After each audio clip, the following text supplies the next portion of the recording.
He has 13 goals in the month of March. That is the highest goal total by any player in the month of March. You're listening to the PuckUps podcast. It's time to hit the ice with Brian D. Felice. Welcome into episode 24 of the PuckUps podcast. I am Brian D. Felice, and thank you all for joining me.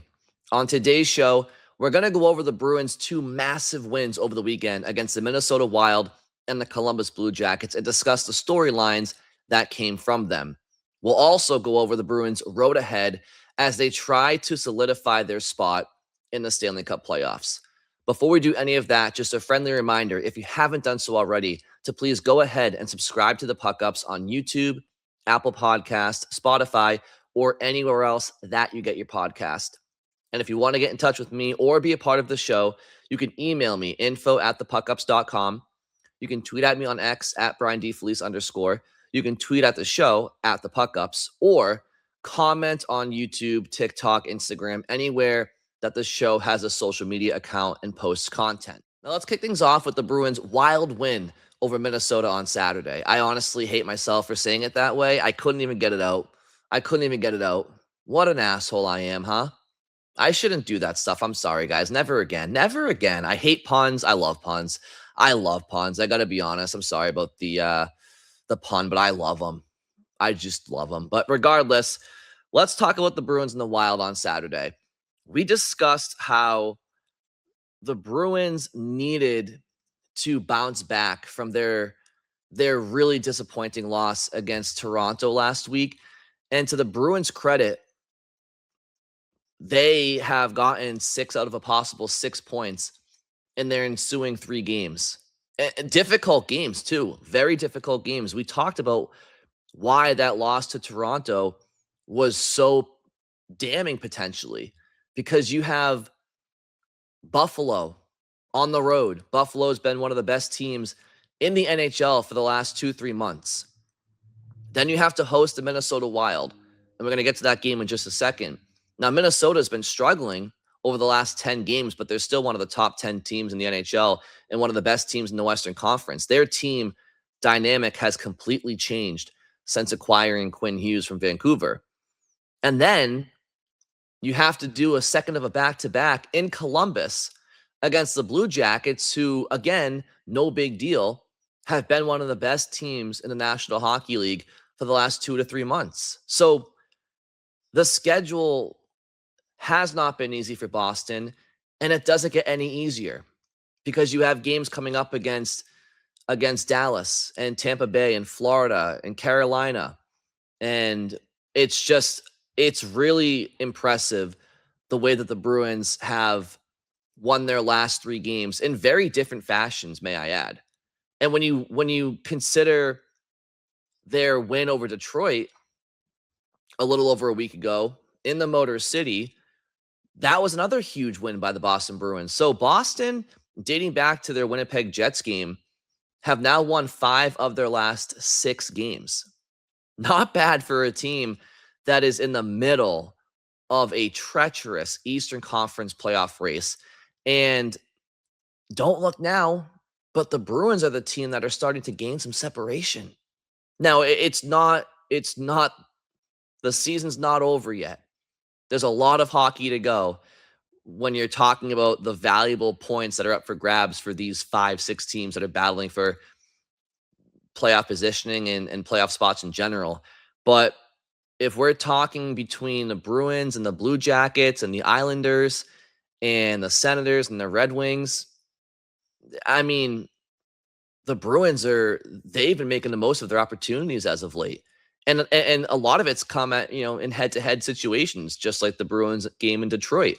That's a head-to-head 4-point swing that Boston went on the road in Detroit and found a way to win that game in regulation. Okay, and we'll get to the Blue Jackets game in short order here as well. We're going to touch on Minnesota first, but the win of the season, quite possibly. I mean, when you consider the stakes and the way that the Bruins found a way to win in Columbus.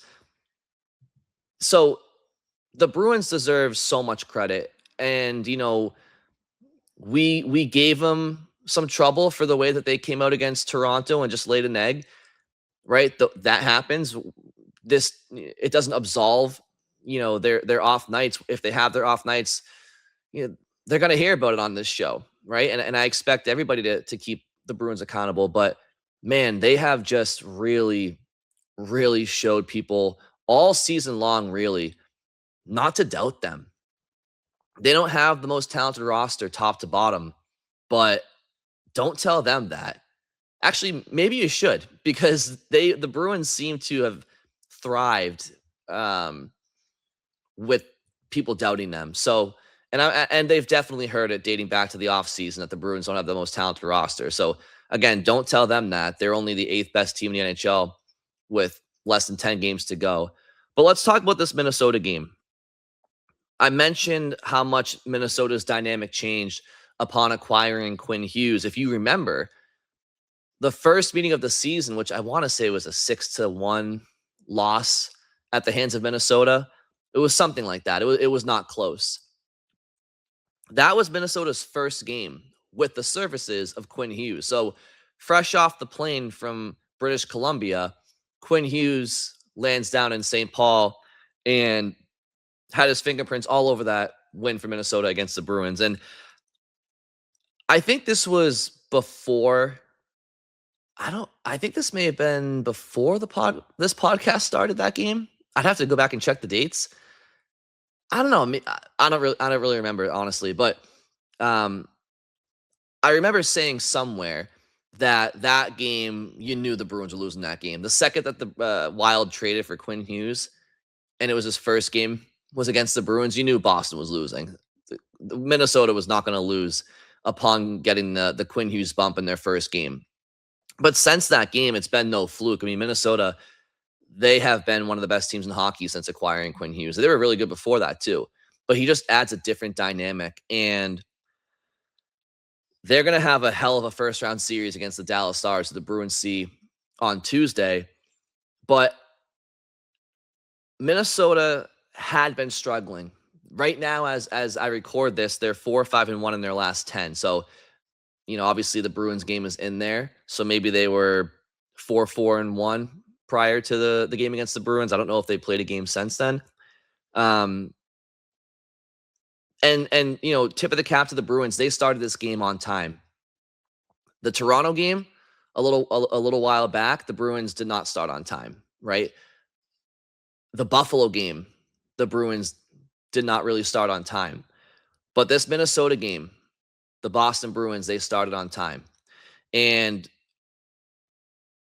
Pasternak, Minton, Hustadinov, they started the game for the Bruins, and they hemmed in Minnesota's top line and Minnesota's top D pair for the first minute plus of the game. I think the Bruins were able to potentially convert a partial line change while still having possession in the offensive zone to start that game.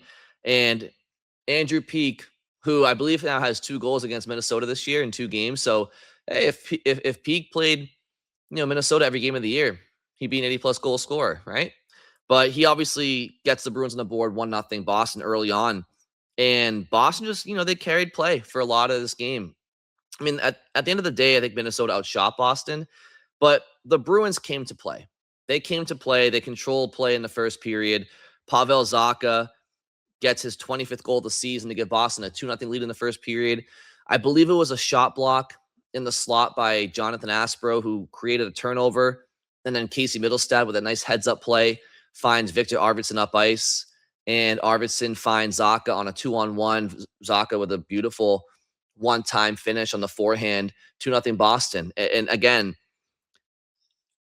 in the NHL, there's certain nights where when you're the road team and you're traveling and you're playing an interconference game, maybe it's, maybe Minnesota goes, if Minnesota ties that game 1-1, maybe the fortunes of the game change. Maybe Minnesota gets their game a little bit earlier because they get a bit of a jolt. But the fact that the Bruins find a way to get that insurance goal in a stretch of games where Minnesota's not feeling the best about their game, probably, I think that goal was huge because it just planted a little bit of, doubt in Minnesota for that game, right? Maybe Minnesota starts to say, here we go again. Maybe it's just not our week, boys. Maybe it's not our best hockey right now. We got to get it together, but it's not happening right now for us.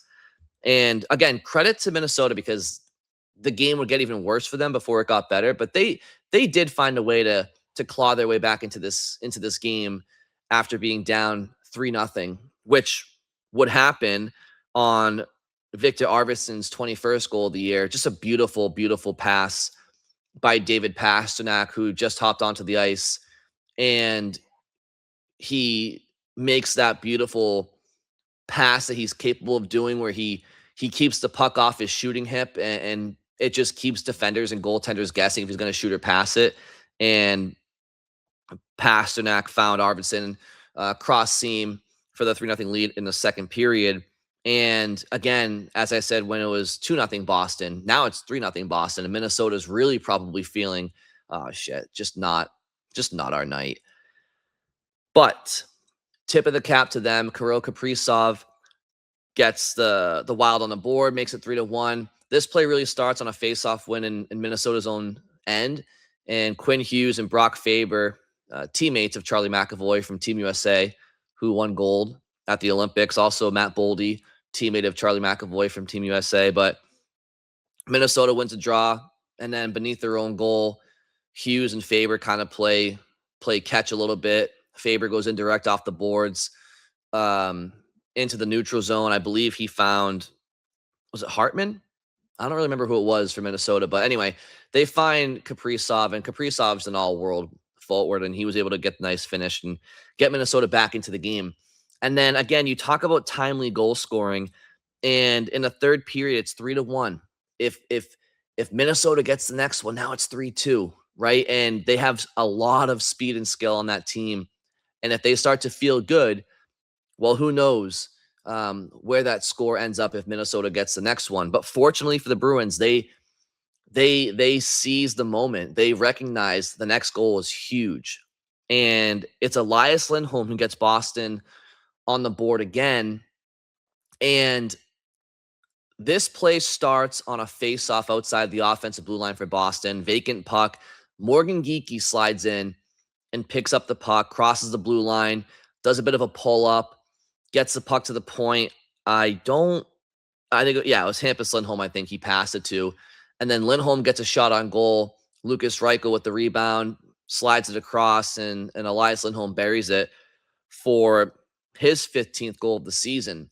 Now, Morgan Geekie doesn't have a goal in his last 13 games. And he doesn't have a point in his last 3. So you could look at the score sheet and say, oh, Geeks hasn't gotten a point in the last 3 games. He's kind of fighting it. But this goal is a perfect example of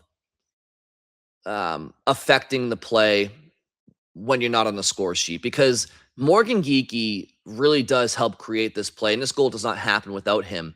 And he doesn't get a point on this play, but you wish he could have, right? Obviously, Lindholm gets the puck at the point, and then Reichel gets the rebound and gives it to Elias Lindholm. So, Geekie's one touch shy of getting the assist on the play, but he gains zone entry, and he pulls up, and he finds Hampus Lindholm. So he may not have gotten a point on the play, but he was a big reason why that goal went in. It was a huge goal for Boston, the ultimate game winner, and it's 4-1 Bees in the third period. Matt Zuccarello would get a 5-on-3 goal for Minnesota to make it 4-2. Ryan Hartman gets a goal for Minnesota to make it 4-3. And then who else but the Bruins' second line? So it does get a little bit tense there, right? Credit to Minnesota. They don't go away. They do not go away. And, if Sunday for the Bruins in a positive way, isn't a lesson enough in holding on to 3-goal leads, they can also look at their game on Saturday against Minnesota, where they had the 3-goal lead, and Minnesota finds a way to get it within 1 in the third period. But who else but the Bruins' second line? I mean, David Pastrnak has been obviously carrying the Bruins a lot this year offensively, and he's always going to be their engine. And Morgan Geekie has obviously played a big role in Boston's offense throughout the course of the season too. But this second line, beyond David Pastrnak, this second line, especially for the last, 2-3 months, they've just been so relentless and so damn consistent for this Boston Bruins team. And their goals are so timely. I want to say they're outscoring their opponents at 5-on-5 this year, nearly 2-1. They have been outstanding. And this play is no different. It's just hard work beneath the goal line between Zacha and Mittelstadt, and eventually Mittelstadt gets the puck up towards the point and just does a beautiful turnaround. It wasn't even that beautiful. It was just simple, right? But the puck protection was beautiful. Zacha and Mittelstadt, the two of them with their puck protection has been very impressive. Pay attention to that next time you watch the Bruins. And again, Mittelstadt's not a very physical guy or a very big guy, but he's getting much, much better at protecting the puck. And he did so on this play. He protects the puck all the way up the wall, up the half wall, and just kind of turns and gets it towards the net. He knew what he was doing. He took a look over his shoulder. He saw Zacha was in front of the net. And so it wasn't a lucky play or anything like that. It was by design. And he wasn't shooting to score. He was shooting for a tip. And Pavel Zacha was in the right place at the right time and was able to get one past to give Boston the 5-3 lead. His second goal of the game, 26th of the year. And then Elias Lindholm would get his second goal of the game with an empty net goal to give the Bruins a 6-3 lead. And that's how the game would finish. Casey Mittelstadt would get 3 assists on the night, including an assist on Elias Lindholm's empty net goal. So, again, big win for the Bruins. Massive win. It was very important on the front half of a back-to-back to get 2 points against a damn good opponent. So you lose to Toronto last week after a big win against the Red Wings, and you lay an egg against Toronto, and you're looking at the schedule in front of them, and we got to go to Buffalo. Overtime win. We got to host Minnesota at home at 5 o'clock on a Saturday. 6-3 win. And then you got to go to Columbus and travel to play a team that's right there with you in the Eastern Conference playoff race and have been playing some of the best hockey in the NHL for the last couple of months. And we'll get to that game in a second. But you don't want to go into Columbus, on the second half of a back-to-back with travel with no points to show for it heading in. So the Bruins took care of business, TCB, as we like to say. They TCB'd against Minnesota, and it's an impressive win for the Bruins. They find ways to win in all sorts of ways against anybody, the league's best, the league's worst. The Bruins, they're a damn good hockey team when they want to be, and their record shows it. They're 8th in the NHL right now. It's deceiving because they're 4th in their division, and we're talking about a team that's in a wild card spot in the East, but the Eastern Conference is so much more consistent than the West this year. So yeah, the Bruins might be 4th in the Atlantic, but they're 5th overall in the East, and they're 8th in the NHL. So impressive stretch of hockey so far for the Bruins the last couple of weeks to win 5 of their last 6. And what was very, very encouraging about Saturday's win for the Bruins is they actually got some help around the league.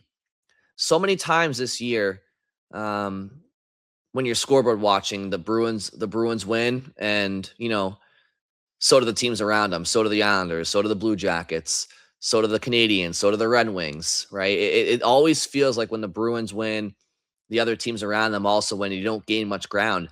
But on this night, the Bruins did get some help around the league. Columbus lost in regulation to the Sharks. After Sunday's loss to Boston, they've now lost, I want to say, 3 or 4 games in a row. Ottawa lost to Tampa Bay on Saturday. The Islanders beat Florida. Who was the other game, though? Tampa lost to Ottawa lost to Tampa Bay. I think Detroit lost to Philly or something like that. But let's get to Victor Arvidsson after the game against the Wild. He was actually asked about getting some help around the league and the Bruins' impressive win over Minnesota. Columbus, Pittsburgh, and Ottawa all lose in regulation today. Obviously, that's not your main focus, but is it nice to hear you get that type of help too coming off the ice?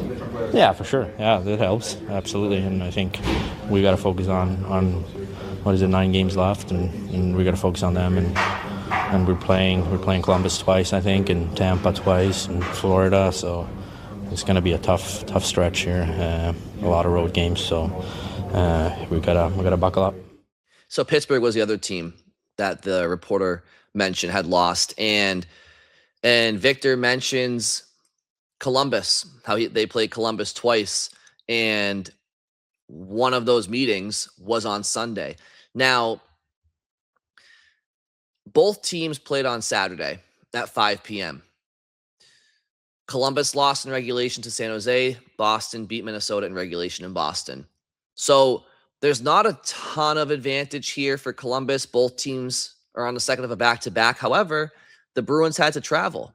Columbus got to sit at home. So there's a slight advantage there for the Blue Jackets, if you want to get technical about it. And in the first period, it felt that way. It felt like the Bruins were on the second of a back-to-back. And there's really no other way to describe that first period other than Columbus was just far and away the better team. They had way more jump. They were on their toes. They outshot Boston 12-5 in the first period.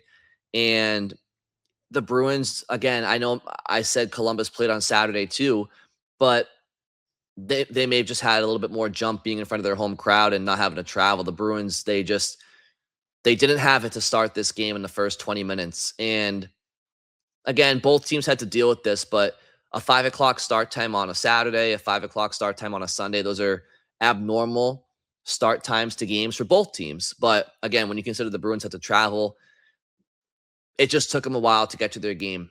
And Columbus gets off to a 1-0 lead because Hampus Lindholm just doesn't have a smart moment here. And, last episode I meant to bring up Hampus Lindholm. To me, he just hasn't been the player that he was for Boston, certainly in his first 2-3 seasons with the black and gold. And listen, he's a little bit older. I want to say he's 31, 32, maybe 32 at this point in his career. And he's been around for quite some time. Okay. Hampus has been in the league for over a decade. He's a true veteran in the NHL. He also missed 90% of last season. Right? He blocked that shot. Was it against St. Louis? I forget where the game was. Correct me if I'm wrong about that, but I feel like it was in St. Louis. But either way, he takes a shot off the knee and he's out for the season, requires all sorts of medical attention. And I think it's fair to say that Hampus just maybe the combination of his age, which he's not. I mean, again, 32 years old, if he is 32, that's not, certainly in life, that's young. I tell myself that every day. But in the NHL, it's not like he's 38 out there, right? I mean, he's on the back half of his prime age, right? Now, some 32-year-olds have more miles on him than others based on how long they've been in the league. And Hampus he's probably one of those guys. But I don't know. To me, he's just seemed a bit off this year. He's been okay. Overall, he's been okay, right? He's been taking more penalties per game than he ever has in his career, and his skating has always been his strength. And right now, he just kind of seems like a guy out there. His skating is still fine; it's still good, especially for a big guy. But he takes a lot of stick infractions, and sometimes it just feels like he's chasing the play a little bit. And that's defensively, right? Again, he's been good. Overall, I would say he's been okay to good. He's not been great, but he's been okay. He's been okay. But offensively, this is where he made a mistake against Columbus. Sometimes you have to know when to live another day, right? And that includes knowing when not to skate into 3 oppositions when the puck's on your backhand. I don't know what he was trying to do here. And a spoiler here is he didn't know what he was trying to do there either. And I just don't think that you want to skate to the middle of the ice into triple coverage when you're not really a playmaker at this stage in your career. He really should have just thrown the puck down back into the corner, or moved it quicker, or got it to the net or something. But he skated into triple coverage, and Connor Garland just pickpocketed him, like he was in New Amsterdam or something, and goes the other way, and Garland finds Boone Jenner, who's trailing the play. And looking at the replay, I can say this: I also didn't love the back checking effort by Elias Lindholm and Morgan Geekie there. Boone Jenner is not the fastest of guys, and they all kind of had the same starting point, but he was able to get up the ice far quicker than the Bruins forwards who were back checking. So again, nobody loves to have to dig your inside edges into the ice and get on a back check when you're expecting offense to come your way. And, Hampus Lindholm's turnover definitely caught his teammates off guard. But the Bruins were slow getting back up the ice. It was kind of a microcosm of their first period, and Boone Jenner finds a way to put the puck past Swayman, Swayman was good. Swayman was good in that first period. He was let out to dry. So it's 1-0 Columbus. And, something else just quickly while I'm on Hampus Lindholm before I forget is there was an opportunity at some point where David Pastrnak kind of shot the puck after the whistle, which again, if I'm Columbus, I'm absolutely giving David the noogies there. No doubt about it. That was, a little bit of gamesmanship by David, but he was trying to get his team going. I think it was 2-0 at this point. And I don't know, Hampus Lindholm just, he didn't get into the corner. He didn't get into the scrum, and it was like a 5-on-3. And I just felt like, listen, because what happens is there's a rule where if the puck's in the offensive zone and there's a scrum and your defensemen join it, then the faceoff is outside the offensive zone, right? It's outside the blue line. So that's why you see a lot of times, not all the time, but sometimes you'll see defensemen not join a scrum because they're trying to not put their team at a disadvantage and get rid of an offensive zone faceoff. And I generally think that there's a time and a place to do that, right? But when your best player and a perennial 100-point scorer is kind of getting double, triple teamed, even if he deserved it, you got to get in there and help your teammate there. And so, word to the wise for Hampus Lindholm. I don't care if the faceoff is outside the offensive zone. If David Pastrnak is in a scrum, you got to get in there and get dirty with him there. But more on Hampus Lindholm in a second, because there was another play I didn't love. I don't mean to pour on the guy, but he didn't have a good first period, and he was, in my opinion, one of the biggest factors in 2 of Columbus's 3 goals in the first period. So Andrew Peeke was the other one. So it's 1-0 Columbus. Puck's beneath Boston's goal line. Andrew Peeke tries to go up the boards. He whiffs on it. Columbus gets the puck back. Ivan Provorov gets the puck on net, and Mason Marshman gets his 18th goal of the year on a tip-in, 2-0 Jackets. Okay, fast forward to the final minutes of the third period. David Pastrnak is in the box for tripping, and Charlie Coyle, the mayor of Weymouth, he puts Columbus up 3-0 on a power play goal. Now, this goal, go back and watch it. The puck's on the wing, and they move it across the offensive zone to Charlie Coyle, who's coming in from the right point. And Hampus Lindholm, on this play, he simply just gave Charlie Coyle way too much time and space. In fact, he gave him all the time and the space in the world. And he didn't take his hands off of his stick. And I know what he was trying to do. Hampus Lindholm was trying to play down the middle to try to take away the backdoor pass option for Coyle. But in doing so,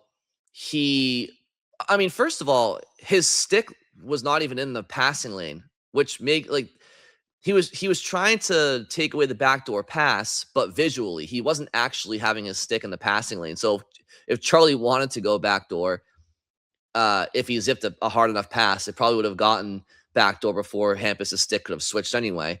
But either way, he was too worried about the backdoor play that he gave Charlie all the time in the world to come in and just snipe one over Swayman's shoulder. And what I would tell Hampus if I were the coaching staff there is, listen, you want to take the pass away, that's all well and good, but you have to challenge Charlie too and make him think. And the way that you do that is to, especially because things happen fast. You can't always gap up in an opportune way, right? It's gapping up.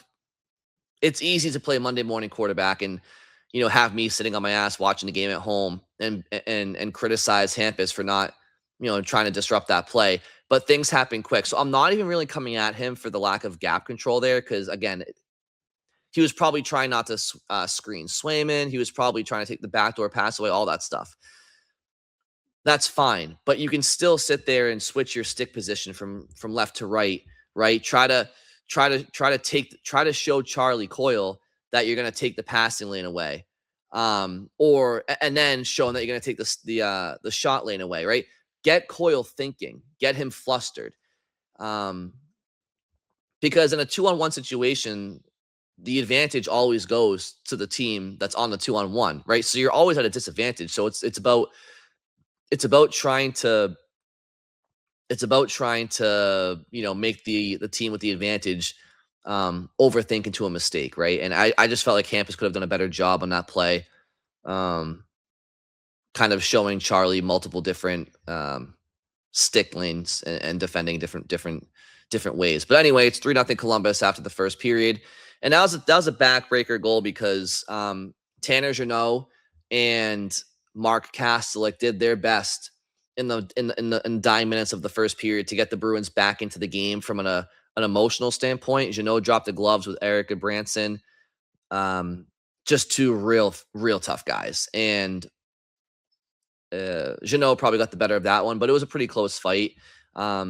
Two guys that are, they'll do anything for their teammates. And Jeannot has been, listen, he was a contract that a lot of people kind of threw their arms up at and didn't get in the off season, because we all know the Bruins lacked speed and skill heading into the year. And Tanner is he's a great character guy, great locker room guy, very physical player. And, the more I've watched him this year, the more I've actually realized, because I didn't really watch him much in Nashville or Tampa or LA, but he's actually a pretty sound player defensively too. He doesn't really make many mistakes. And he kind of reminds me in a way, and I'm not just saying it because he's a fourth line tough guy, but it's kind of reminiscent to Sean Thornton. When Sean Thornton was in Boston, he didn't really make many mistakes. He was beloved for his fighting ability and the fact that he stuck up for teammates, and he had pretty good hands for a tough guy too.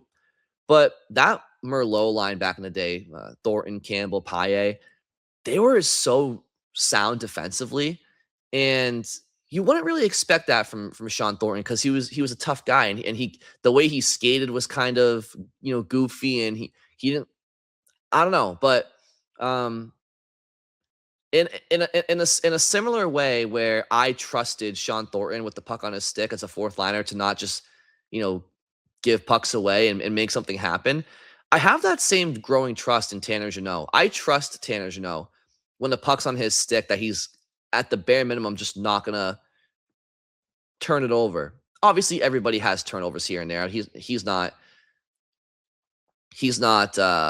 immune from turning the puck over here and there, because everybody does. But by and large, he's been a responsible player, and he's obviously provided a bit of offense at times this year. And I'm glad he's a Bruin. I'm glad he's a Bruin. The cap's going to continue to go up, and I just think that winning teams need guys like that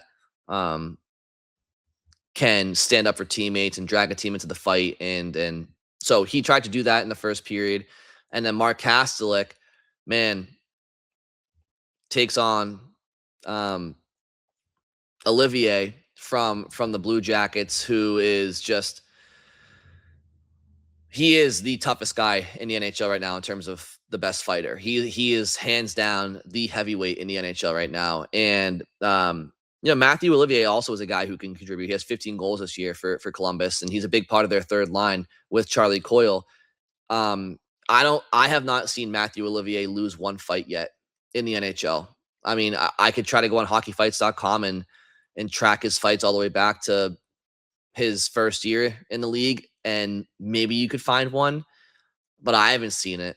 And he actually left the game. I believe he may have played a shift maybe after that fight with Kastelic, and it wasn't because Kastelic pounded him or anything like that. If anything, maybe Olivier did something to his wrist or his hand or his shoulder, because I think it was an upper body injury that Columbus said he was missing the rest of the game with, and he kind of had his way with Kastelic in that fight. I mean, Mark held his own, but nobody with eyes would say that Kastelic won that fight.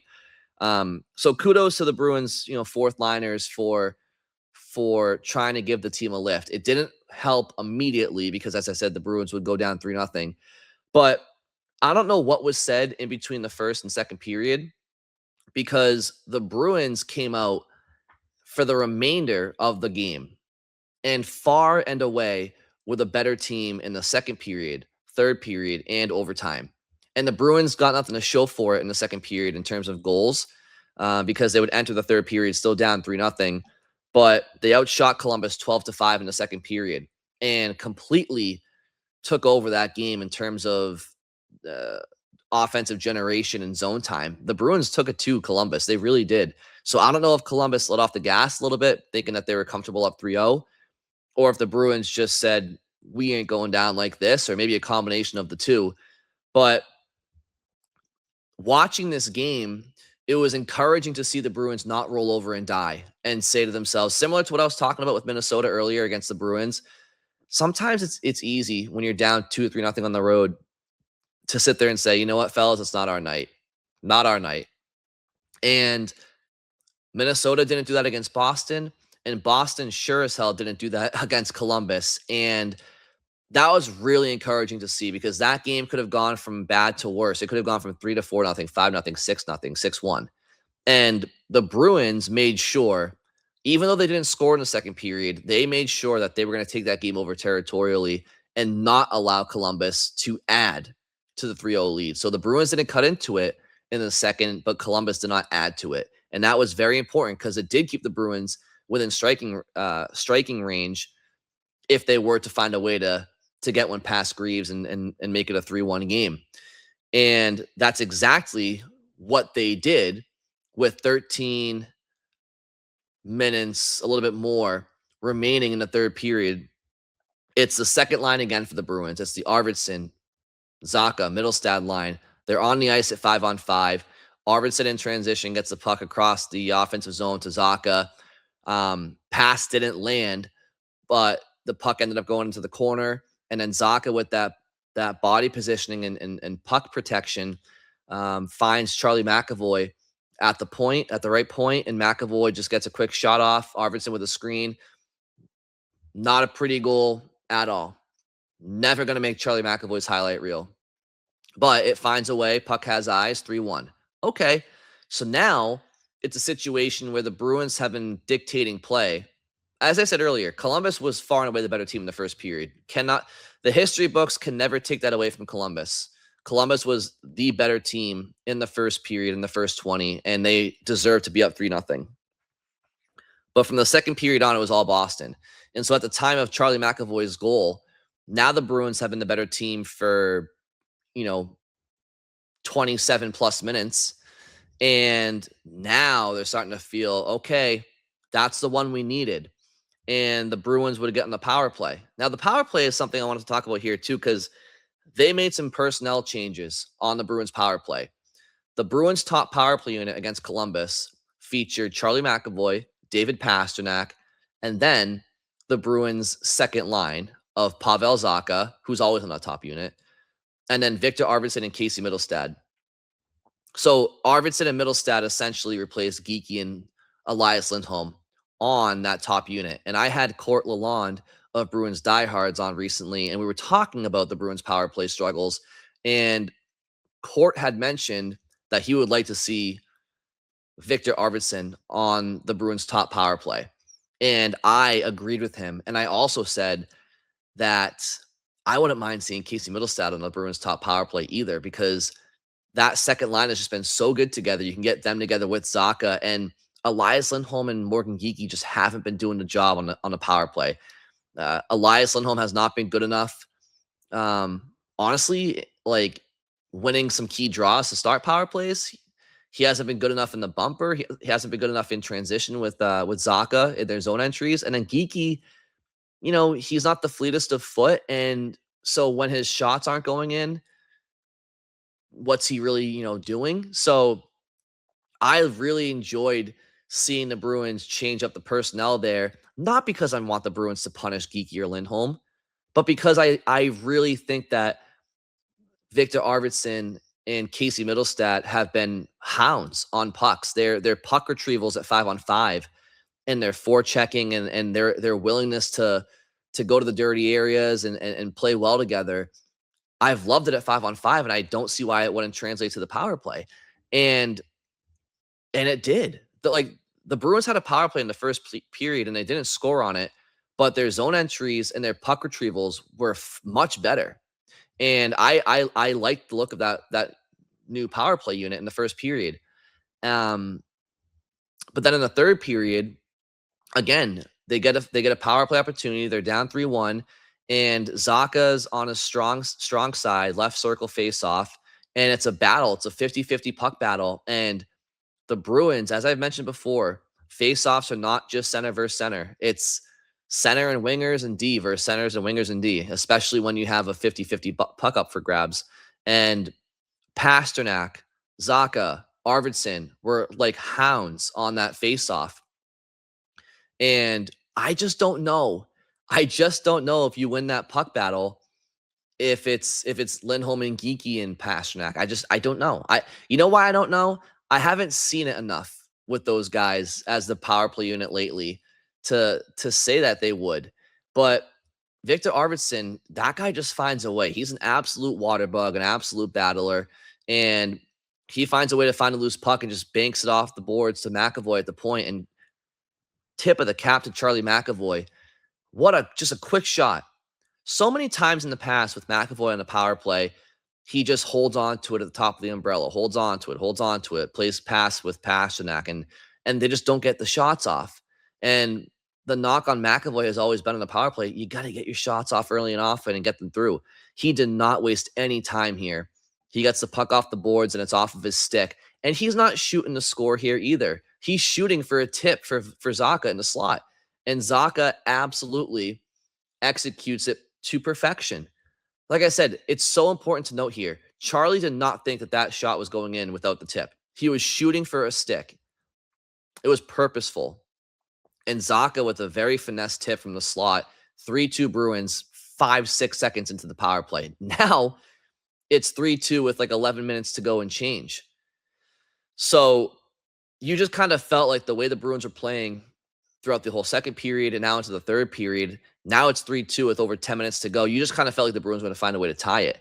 And it took them longer than maybe not expected, but it took them right down to the wire. They do get a power play with the goalie pulled. And again, I just loved the Bruins' third efforts on loose pucks with the goalie pulled. Their desperation level was through the roof. That's how you have to play. Even when you have an extra attacker or two. When you have a power play, generally speaking, any team, if you have the extra guy on the ice, the puck's not just going to go in because you have an extra guy. You're not just going to win a race to a loose puck because you have to put the effort in. You have to make it worthwhile. Make having the extra guy worthwhile, but having the extra guy doesn't mean a whole lot if you aren't willing to put in the effort. And the Bruins' desperation level was outstanding. Outstanding. Even when they were down 3-0 in the second and in the first half of the third. But certainly when the game was on the line. And for the Bruins to pull back to even because Pavel Zacha would tie the game off of a loose puck against second efforts. Like Pasternak is beneath the goal line battling Eric Gudbranson, who's a big boy. And he finds a way to get the puck into the slot. And then Charlie Coyle has the puck on his stick, but it's Victor Arvidsson getting his stick in there to knock it off Coyle's stick. Extra effort. And then Pavel Zacha with two guys on him in the slot just doesn't mess around with it, just gets it on net. Quick shot. And it's in the back of the net, 3-3. And the Bruins fans in Columbus, which there were many of them, it looked like the lower bowl at TD Garden.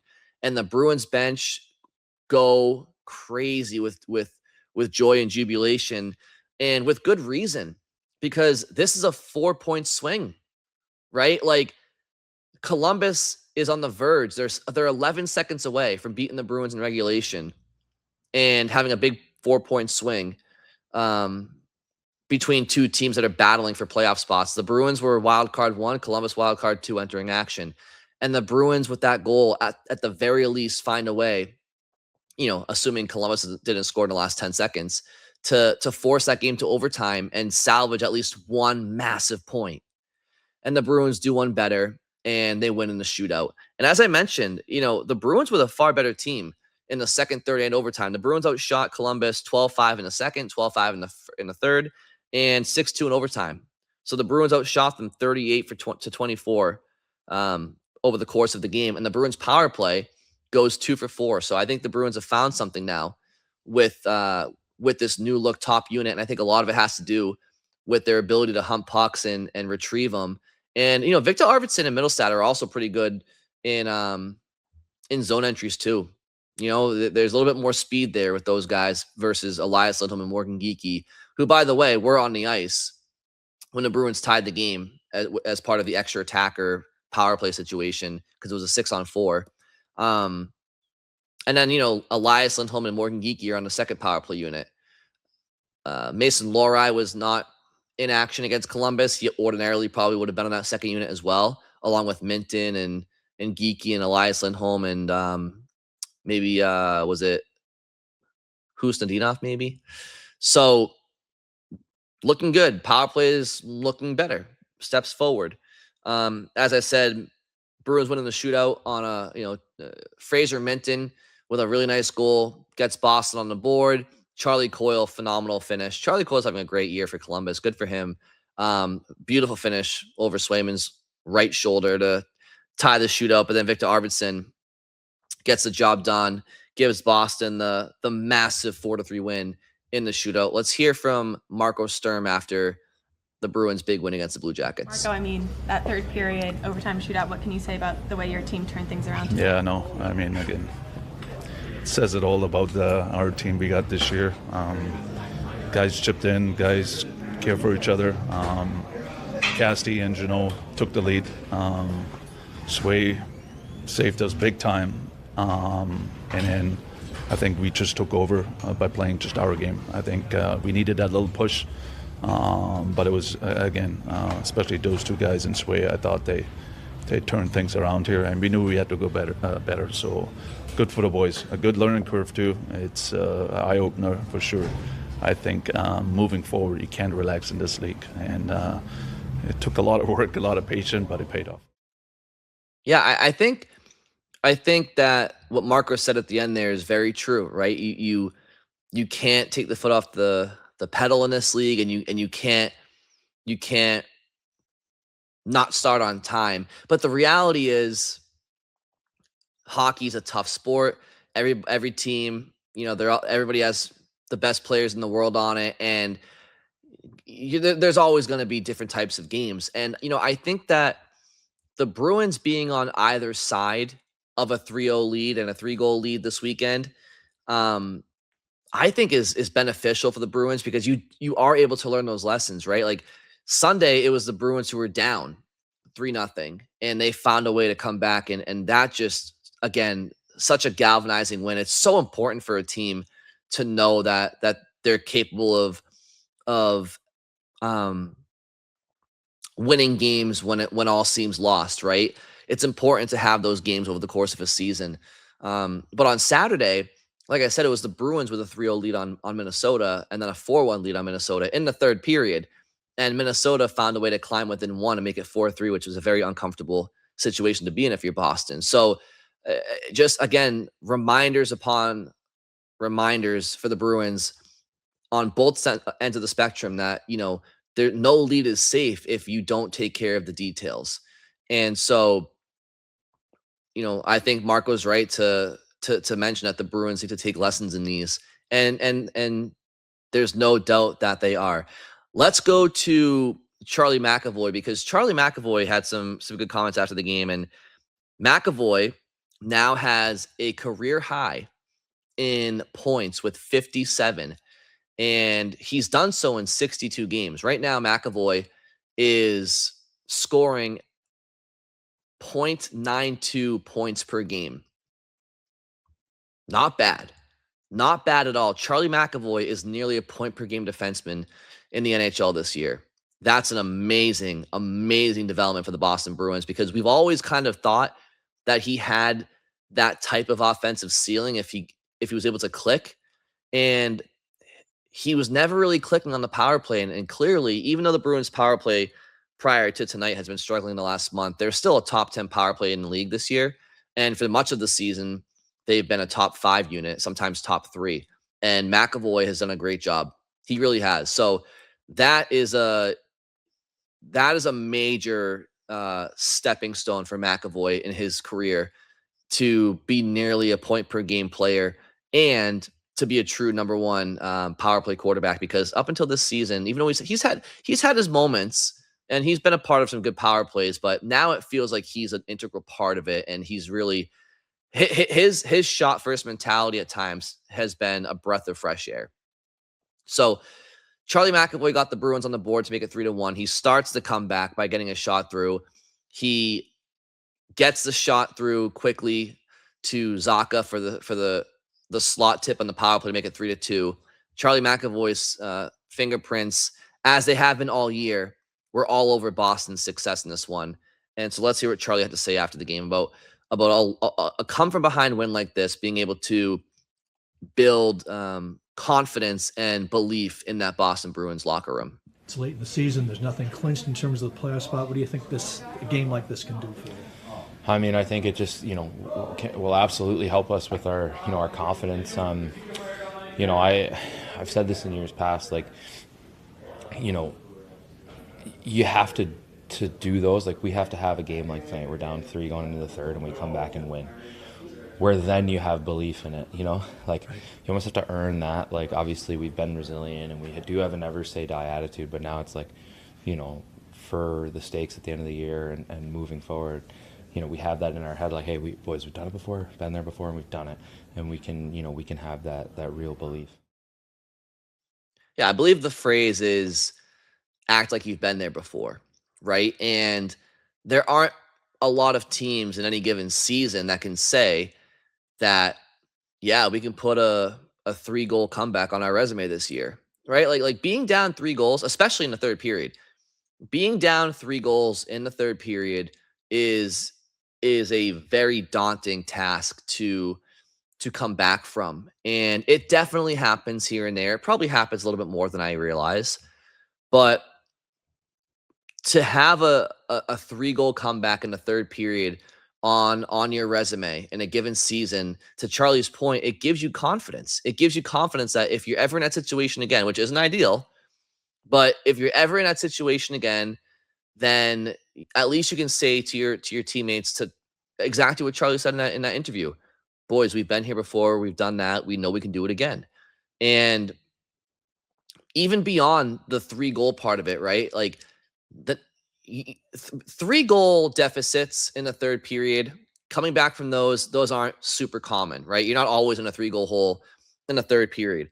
But what's very common is being down a goal in the final minute of a game and having to pull your goalie. Now, against Columbus, fortunately for the Bruins, they were able to draw a penalty on, who was it? I don't think it was Jenner. I forget who got the penalty on Columbus, but Boston did have a 2-man advantage because they had the goalie pulled in the power play. So, it was 6-on-4, not 6-on-5, which obviously is, 6-on-5 is a little bit tougher. But again, regardless, the Bruins have now been in a situation where you're in a playoff type atmosphere. That game tonight against Columbus was a playoff type environment, and it was a playoff type game, right? It was a hard fought game, and it's 2 teams that are trending towards the playoffs and both who desperately need the points. Columbus had lost multiple games, 2-3 games heading into this game, at least I think 2 games in a row in regulation. So Columbus was desperate. And again, that's why Boston deserves so much credit for how they played in the second period, third, and overtime, because they played with more desperation and they won. And they've won, heading into Columbus 4-5 and now 5-6, right? So Boston has every reason to be the most desperate team in hockey right now, but Columbus probably has even a slighter, better reason to be. But yeah, it was a situation that the Bruins found themselves in where you're down a goal late and it's a big game and you have to tie, and the Bruins did it. So, down the stretch here into the playoffs, if Boston does make the playoffs, if they find themselves down a goal with the goalie pulled, they can say to themselves, "Hey, we've done it before this year," right? And so, yeah, it definitely gives you confidence and believability that if you are in a non-optimal situation on the score sheet at any point in the game, you can sit there and say, you know what, we've had bad first periods before, we've gotten ourselves into a hole before, and we came out in the second and third and rectified those issues. It's not a pattern you want to get into. You certainly don't want to get in a situation, to Marco Sturm's point, um, about being behind the eight ball. But if you do, and when you do, because it is inevitable, it's good to know that you can respond and that you have that in you. So I do think that was the game of the year for the Boston Bruins. I think off the top of my head, I mean, certainly in terms of a big comeback, I'd have to go through and look at their schedule again. I mean, obviously the game against Tampa Bay in the Stadium Series was an entertaining game for the masses, but from a Bruins perspective, that was a shitty loss. So that's not, I mean, for a neutral hockey fan, that was probably, a game of the year candidate, but not from a Bruins perspective, it wasn't. So speaking of Tampa Bay, let's talk about the road ahead for the Boston Bruins. Right now, Boston is 42, 24, and 8. They have 92 points and a points percentage of 622. They are wild card 1, and they're 4 points up on Columbus, who are wild card 2. So that win tonight, if Columbus gets that win in regulation, oh boy. But Boston's now 4 up on Columbus. Both teams are in the playoffs right now. And they're 6 points up on Ottawa and Detroit, who are outside the playoff picture right now. So Boston, they're gaining some separation now. Now that can go quickly. You can't take advantage. You don't want to take that for granted. But man, the Bruins have done a hell of a job putting themselves in a good position to make the playoffs. They have a 90% chance after Sunday's win against Columbus to make the playoffs now, and they're projected for 100 points. Now, I remember before the year started, I think the over-under on Boston's point total was like 80, 81, something like that. I actually took the over. I said they were going to get 84 points or something like that, but that they weren't going to make the playoffs. Well, they proved me wrong, right? So, well, I guess not technically yet, but it's looking like they're going to make the playoffs. And if they continue to, take care of business and not lose every game that's left on their schedule, if they go 500 or even a little bit worse, like they should be a playoff team at this point. They got 92 points with how many games to go? I think they have 8 games left, or 9 games left, 8 games left. Yeah, I mean they should make the playoffs. Right now, if the playoffs were to start, Boston would actually have Carolina. Now that can change a lot because Buffalo and Tampa Bay are neck and neck for Atlantic, first place in the Atlantic, and we don't know if Boston's going to finish in wild card 1 or wild card 2. Hell, the Bruins could also finish still third in the Atlantic if them in Montreal go in different directions down the stretch here. So I find that interesting. What other notes do we have here? Pavel Zacha, we talked about him earlier. He has 9 goals in his last 8 games, 13 points in his last 8 games. He has 13 goals in the month of March. That is the highest goal total by any player in the month of March. So Pavel Zacha, look at that. I think he has 28 goals in the year now. Let's see. What else do we have there? Oh, yes. Yes. Well, okay, before we get to what I was going to go to. So the road ahead, Bruins have Dallas on Tuesday, Florida Thursday, Tampa Bay Saturday, and then next Sunday they play Philadelphia. So the Bruins' tough schedule continues.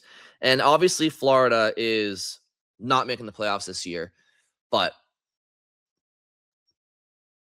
try telling me that, playing the Florida Panthers in Florida is not going to be a difficult game to win. I don't buy it. I know Florida's got a bunch of injuries, but no, that team still has a winning DNA, and they would love nothing more than to try to take a piece out of the Bruins before they make the playoffs. And there's no doubt in my mind. So obviously they have no Barkov. I think Bennett's been hurt. I think Marchand's been out. And some others. They're looking ahead to golf season pretty soon, but I guarantee you that they're going to get up for a Bruins game. And that team, those guys got a ton of pride. I mean, they've been in 3 straight Stanley Cup finals. They've won 2 in a row. They obviously know that they're not bound for the playoffs this year, but there's a lot of pride in that room. So they're going to be a tough out. Dallas, one of the best teams in the NHL, they come to Boston on Tuesday. Again, fortunately for the Bruins, they've allowed themselves now a little bit of leeway. If they do, listen, it's unlikely they're going to win every game the rest of the year, right? Or certainly every game before that they can clinch. So you obviously never want to accept a loss, but if they lose to Dallas on Tuesday or they lose any one of the next couple of games here, at least they've won 5 of their last 6, right? At least they've given themselves a small cushion, but a cushion no less on Columbus, on Ottawa, on Detroit, on some other teams, right? I wanted to get to Jimmy Hagens real quick. James Hagens, he's now played 3 games for the Providence Bruins. He has a goal, an assist, 2 points. And I actually want to pull up a quote that I saw from Mark Diver. Mark is a journalist who covers hockey in the state of Rhode Island in general, but he also covers the Providence Bruins. He's one of their beat writers, and he's a very knowledgeable guy when it comes to the Bruins prospects and the baby bees. So here's a quote that Mark tweeted out tonight from Providence Bruins head coach Ryan Mougenel. Now, Providence lost to the Seattle Thunderbirds, the Springfield Thunderbirds on Sunday. I want to say it was like 4-2 or something like that. But his quote was, "I don't think anybody was particularly great today, but I really liked 12's," as in James Hagens, second and third period. He was excellent. Starting to feel it a little bit. I moved him up with Merkulov and Patra and saw the skill. Put that together and see what it looked like. Now, I haven't seen every shift of Hagens because on Sunday I was watching the Bruins game, but I have seen most of his shifts. And to me, James Hagens you can see his speed and skill. What you can see also is he's a very smart player. He's very positionally sound, and he really closes time and space on oppositions really well. He pressures puck carriers. He angles well. Those are he back checks hard. He finishes checks when he needs to. Those are little details that I appreciate when you consider the fact that he's a skill guy, right? Like James Hagens' game is speed and skill and playmaking. So not every prospect whose bread and butter is speed, skill, and playmaking exemplify the IQ and the attention to defensive details and play without the puck that I've seen out of James with the Providence Bruins. I've seen it with him in college, but to see it now at the pro level in the minors in his first couple of games is a very encouraging sign. I don't think James Hagens is going to be a prospect that you're going to have to worry about grasping the details of the game and respecting the details of the game. He's not a prospect that's all flash, but no responsibility. He gets it. He does get it. And he obviously got his first professional goal on Saturday on the power play against Bridgeport. And I had mentioned on the last episode that he was getting looked off a lot on the power play in his first game for Providence. And that was just probably, a lack of familiarity with his teammates and whatnot. But Yeah, he looks real comfortable out there for Providence. Looks real comfortable. So I don't know what the Bruins are going to do with him. I still don't know if the ELC is going to be signed this year or, obviously to start next year. I do know that James Hagens was speaking with Don Sweeney after the game on Sunday. Bridget Prue, one of my co-hosts with WEEI's Escape podcast, was at the game in Providence covering it.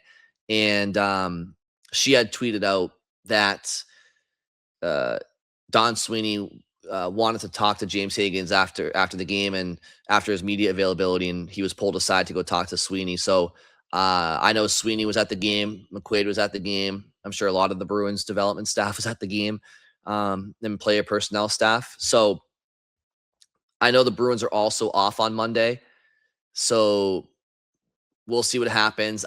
Again, I don't know what Sweeney was there to talk to Hagens about specifically. Was he just so giddy to give him a breakdown of his game and his thoughts on how he did that he wanted to pull him aside, or did he have some more logistical things to talk about with Hagens that he wanted to get down to the locker room to discuss with him? So again, I'm curious. The Bruins found a way to win the game against Columbus, but when it was 3-0, there was that thought of, could the Bruins use a bit of an offensive spark plug? And so, listen, Ryan Mouchinel has been speaking highly of James Hagens since he's been playing with them for the last 3 games. And so it's a story to follow. And, as far as will Hagens be a part of the Boston Bruins down the stretch here, I really just have no idea. Your guess is as good as mine. And, but we'll be here every second of the way to cover it if and when he does. And, his story is still one worth following, along with the Bruins playoff, chase and hopefully playoff run. So even if James Hagens doesn't play for the Boston Bruins this spring, it's still worth covering how he does with Providence. And if he does play for the Boston Bruins, then obviously, we'll catch 2 jellyfish with 1 net, we'll call it. Okay. So with all of that said, thank you all very much for listening to this episode.